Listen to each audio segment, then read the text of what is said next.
Science নিইনি, আর যারা science নিয়েছে, সায়েন্স নিইনি বলে অনেকে অনেকভাবে এটা বলছে যে সায়েন্স নিসনি তোর জীবন শেষ, জীবনে কিচ্ছু করতে পারবি না। সায়েন্স না নিলে জীবনে কিচ্ছু করা যায় না। সায়েন্স না নিলে সমাজের দাম থাকে না। সায়েন্স না নিলে বাবা মা বলতে পারে না মুখ ফুটে আমার ছেলেটা বা আমার মেয়েটা কি নিয়ে পড়ছে। সায়েন্স না নিলে অফিস কলিগদের মাঝে বলতে পারে না যে আমার ছেলে সায়েন্স নেয়নি, আর্টস নিয়ে পড়ছে। আর্টস কথাটা শুনতে যেন কোথাও যেন হৃদয়ে বাঁধে, কোথাও যেন সম্মানে লাগে, যে গলা উঁচু করে বলতে পারি যে আমার ছেলে বা আমার মেয়ে আর্টস নিয়ে পড়ে। আমি প্রত্যেকের কাছে একটি প্রশ্ন করব, সারাদিন এই কর্মব্যস্ত জীবনে একটু শান্তি বা প্রশান্তি আপনাদেরকে ওই রবীন্দ্রসঙ্গীত বা কোনো সঙ্গীত শিল্পী আপনাদেরকে প্রদান করে? সারাদিন পরে একটু কিন্তু গানটাই আপনাদের মনে সুখ বা স্বাচ্ছন্দ্য আনে। সারাদিন পরে আপনার মনের এই স্ট্রেসটা কমায় কিন্তু কোনো সাহিত্য, কোনো কবিতা, কোনো লেখালেখি। তাই আমাদের জীবনে যেমন সায়েন্সের প্রয়োজন আছে, আমাদের জীবনে কিন্তু আর্টসের সমান পরিমাণ গুরুত্ব রয়েছে। তাই আমাদের সন্তানকে এমনভাবে পরিবেশন করব না যে সায়েন্স নিয়েছো মানে তুমি বিরাট কিছু করে ফেলেছো, আর যারা আর্টস নিয়েছে তারা তোমার চোখে হেও। এটা কিন্তু মোটেই যেন না দর্শায়, তাহলে আগামী দিনে একে অপরের প্রতি সম্মান থাকবে না। আপনি একবার নিজেকে প্রশ্ন করে দেখুন, আপনি কি নিয়েছিলেন, আর আপনি কেন আর্টস বিষয়টা নিলে যদি কেউ নেয় তাকে আমরা এত ছোট নজরে দেখবেন বা তোমরা দেখবে।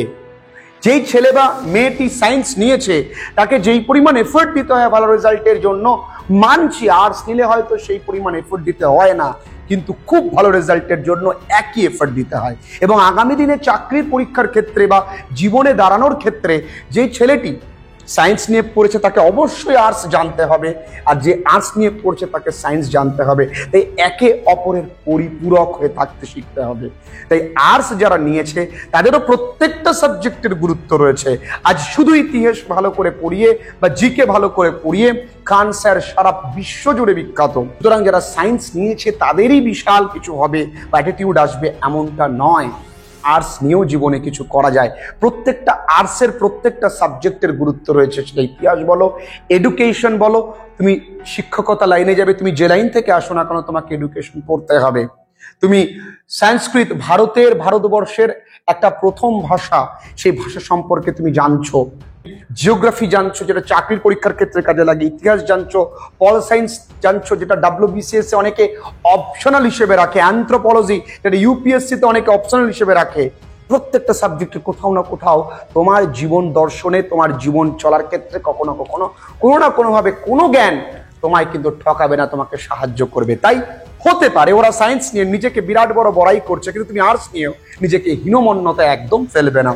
কারণ তোমার সাবজেক্টের তোমার কাছে যদি দাম না থাকে, তাহলে তবে তারা কেন তোমায় দাম দেবে? তুমি গর্ব করে বলবে, আপনারা গর্ব করে বলবেন আমার ছেলে আর্টস নিয়ে পড়ে। এবং মনে রাখবেন, আমাদের এলাকায় প্রেরণা পাল বলে একটি মেয়ে উচ্চ মাধ্যমিকে ৩য় স্থান দখল করেছিল, সেও কিন্তু আর্টস নিয়ে পড়েই সেও তার বাবা মাকে গর্বিত করেছিল। তাই আপনার সন্তানকেও কিন্তু আপনাদেরকে গর্বিত করতে পারে। তাই ওর সামনে ব্যাপারটা কিভাবে রিপ্রেজেন্ট করবেন না। আর তোমরা যারা সায়েন্স নিয়ে পড়বার পরে একটা বিরাট বিরাট ব্যাপার, তারা কিন্তু এমনটা করো না, কারণ মুখ থুবড়ে পড়তে কিন্তু সময় লাগে না, ওরা কিন্তু আর যাই হোক বেরিয়ে যাবে। তাই তুমি তোমার অহংকারকে একটু মাটিতে রেখে তুমি তোমার বন্ধুর কাঁধে হাত নিয়ে চলো।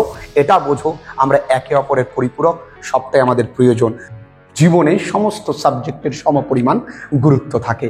ভালো থেকো। আগামীতে তোমরা সায়েন্স নিয়ে পড়ো বা আর্টস নিয়ে বা কমার্স নিয়ে, তোমাদের আমার সঙ্গে দেখা হবে সর্বদাই, কারণ ইংরাজিও একটা গুরুত্বপূর্ণ বিষয়। কারণ ইংরাজি তোমাদের ভালো করে জানতে হবে, শিখতে হবে। আগামীতে প্রচুর ক্লাসেসে তোমাদের সঙ্গে দেখা হবে, তোমাদের সঙ্গে আনন্দ হবে।